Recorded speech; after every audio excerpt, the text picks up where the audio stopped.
Buenas tardes a todas y todos. Esta es una regrabación de la presentación que tuvimos el día de ayer. Debido a fallas técnicas no había podido presentarla adecuadamente, así que se decidió realizar una nueva grabación. Sí, esto para mejorar la posibilidad de decir lo que quería decir. Bien, siendo invitada a esta charla, digamos, con el título de Agua, conflictos y desigualdades en tiempos de pandemia, lo primero que quería generar es una caracterización acerca de qué es lo que esta pandemia del COVID-19, como se la titula, genera, y en realidad lo que estamos diciendo es que esta pandemia es una expresión de una crisis civilizatoria. Y cuando nos referimos a crisis civilizatoria, nos referimos a la crisis del capitalismo, a una crisis ecológica y a una crisis epistémica, si se quiere, a una crisis de conocimiento, en donde el relativismo llevado al extremo construyó la destrucción de los datos de la realidad como un modo de la toma de decisiones políticas, como un modo de concebir las decisiones políticas. Esto es lo que voy a tratar de explicar o exponer en pocos minutos, y justamente llevado a la idea del agua y a una reflexión acerca de cómo es necesario construir conocimiento para la organización, para avanzar en nuevas determinaciones de una post-pandemia. Entonces, cuando decimos que la pandemia es una expresión de una crisis, es la expresión de una crisis que ha llevado a límites, tanto internos como externos, este sistema y este modo de reproducir el orden social. Estamos diciendo estas dos cuestiones que siempre estoy repitiendo y que tiene que ver con un límite interno, que es la construcción de desequilibrios en las relaciones sociales, que construye pobreza y desigualdad social, que construye injusticia a medida que se desenvuelve justamente este sistema capitalista de producción. Y por el otro lado, construye el límite externo, que supone el desequilibrio con la naturaleza y que trae aparejado el exterminio de la biomasa terrestre, que posibilita nuestra vida en el planeta. Con lo cual, este sistema ha ido configurando estos dos grandes desequilibrios a medida que se ha ido desenvolviendo, y justamente lo que decimos es que la pandemia expresa la interconexión de estos dos grandes desequilibrios y que construye en su conexión o interconexión grandes vulnerabilidades cada vez más específicas, y que llevan a situaciones cada vez más catastróficas, como puede verse en cada uno de los eventos naturales que pueden, como un ciclón, como un temporal, como un terremoto en Haití, o como efectivamente la pandemia, que es un caso muy específico porque muestra también los niveles de globalización y de mundialización de todas las funciones de la organización social a la que hemos llegado.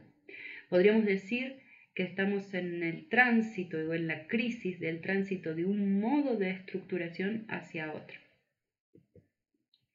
Ahora bien, a medida que este avance, digamos, de estas relaciones se fueron desenvolviendo y se fueron desarrollando, el agua, así como el aire, como la tierra en primer lugar, se van subsumiendo a la producción capitalista. O sea, tenemos una subsunción de los elementos básicos de la vida a las formas capitalistas de producción. El agua, digamos, como habíamos hablado ayer, no queda exenta de esta producción y se subsume a su lógica, produciendo también como consecuencia estos dos límites. El límite interno, que supone la construcción de pobreza, de desigualdad social y de injusticia hídrica, justamente, la imposibilidad de dar a cada quien lo que le corresponde, pero no solo injusticia entre los humanos, sino también con la naturaleza, el agua necesaria para la reproducción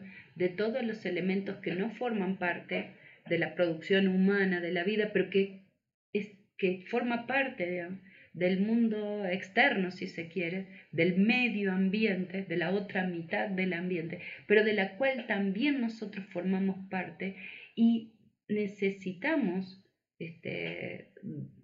garantizar su existencia para también garantizar la propia.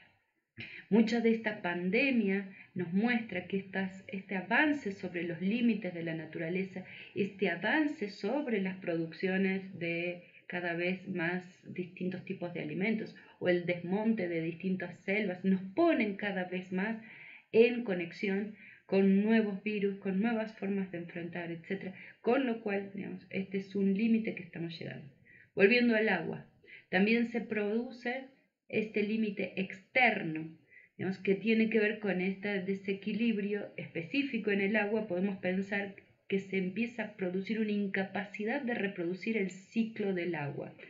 Se generan cada vez más contaminación, etc. O sea, tenemos la imposibilidad de reproducir y la pérdida efectiva de agua para la vida. Entonces, lo que estamos haciendo es justamente llevando al agua, digamos, como un bien a la determinación, a la subsunción bajo la égida capitalista. Lo que produce justamente es estos nuevos desequilibrios, estos dos límites también en el agua, y produce efectivamente un aumento de la vulnerabilidad que, puesto en situaciones de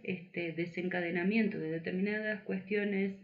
físicas, ambientales, situacionales, provocan grandes situaciones catastróficas. De esta manera se desarrolla el conflicto, justamente, que no es en relación directa a el estado natural de la cuestión, digamos, ya que no hay naturalidad en esta cuestión, sino que tiene que ver con la forma en que los seres humanos somos capaces de organizarnos y construir justamente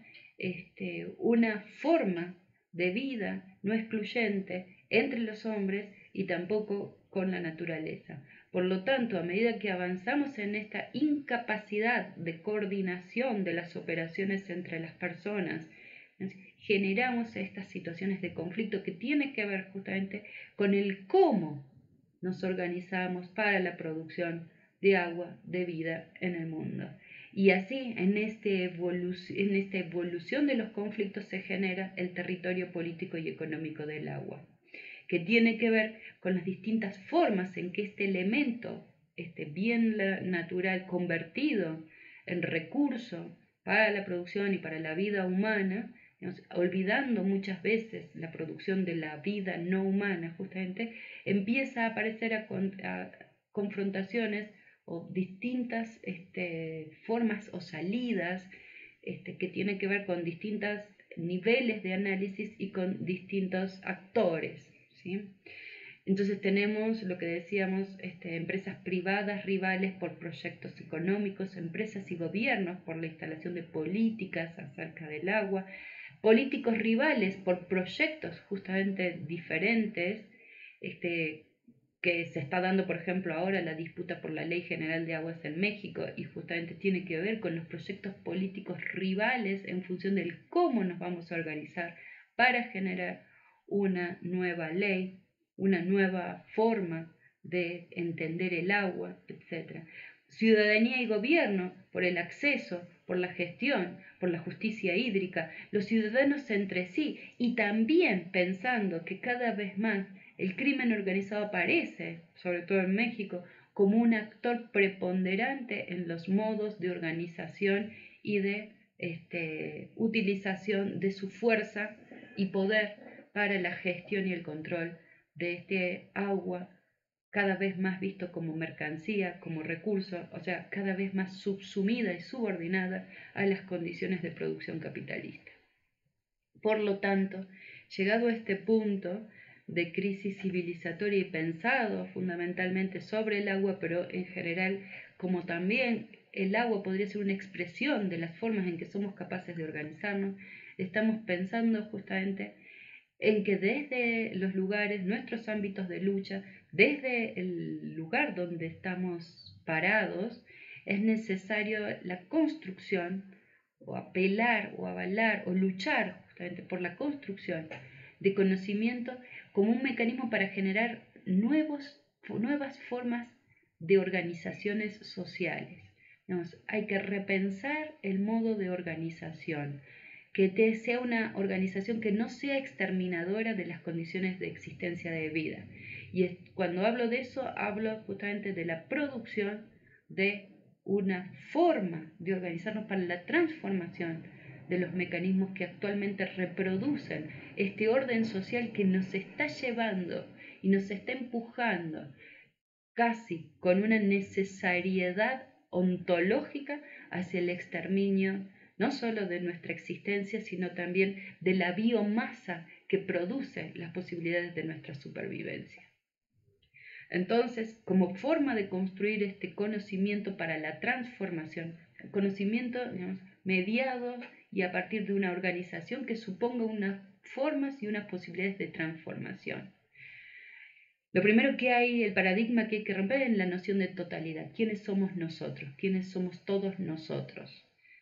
Y el todos nosotros ya no forma parte de nuestra familia, no es solo nuestro estado-nación que nos ha visto nacer, no es solo nuestra región en el mundo, somos todos nosotros con la naturaleza, con el mundo que nos ha visto crecer. Hay que romper los paradigmas, hay que romper la existencialidad del propio cuerpo, del tiempo de vida de los hombres, hay que trascender las nociones de tiempo y espacio y convertir esta nueva totalidad en formas, digamos, posibles de ser repensadas. O sea, es una ruptura epistémica justamente que hay que realizar.